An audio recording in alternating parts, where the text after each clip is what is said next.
Hi, and welcome to the Weather Gurus channel. I'm your host, Tony. Thank you for joining me for this update on 11 a.m. update on Tropical Storm Laura. As you can see, Laura is maintaining the same intensity.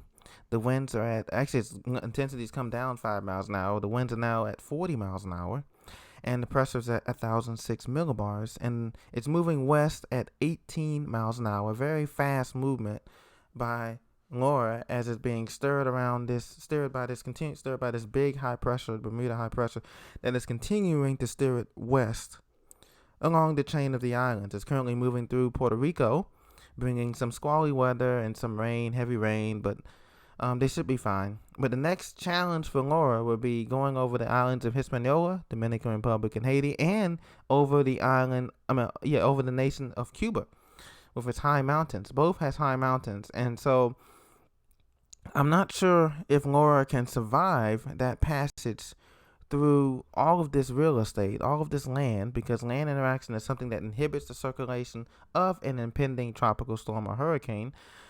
And its organization is not well going into this amount of mountainous terrain, and that's going to be some of the inhibiting factors. Now, one of the things it has going for it is that it has plenty of time this weekend to get its act together.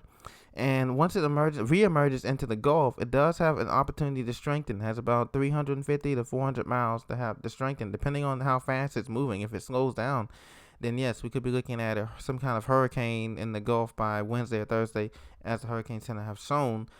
However, once again, I think that this path is going to have to be shifted further east, meaning that those in Florida and Alabama should pay attention to the storm more, because it is going to make that turn, but it's going to make it further east. Again, this track is going to be shifted further east later on in the advisory period. And also, I predict that this storm is going to weaken or fall apart, possibly over Hispaniola or over Cuba itself, because it is going over a lot of real estate. And right now, the winds are coming down to 40 miles an hour, and there's a bunch of concentric circles. The center is very hard to define on the satellite, and so because of which, this storm is going to be strengthening. Now, there is tropical storm winds associated with the storm. It's just some of the Puerto Rico, some of the Virgin Islands, Guadalupe, Saint Saba, Eustatius, and some of the Lesser Antilles have experienced tropical storm force winds, but nothing too crazy. Heavy rains, the portions of Puerto Rico, and so they do have a tropical storm warning for Puerto Rico and the Virgin Islands.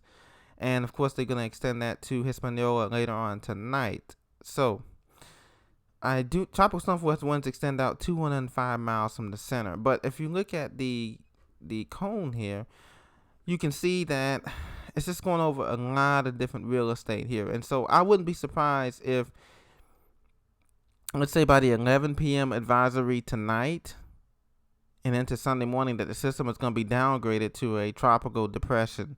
Because right now it's just not going to be a good thing. I can't see it strengthening over land, not over Hispaniola, and definitely not over Cuba with its 1,000 foot mountains in the eastern portion and in the central part, and especially over Dominican Republic and Haiti with its mountains of 10,000 foot.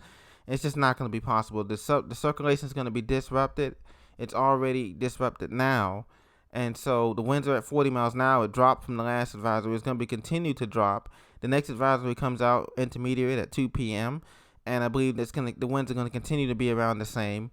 And then once it crosses the Mona Passage over into Dominican Republic, I would say the 5 p.m. advisory should show a decrease in winds to 35 miles an hour.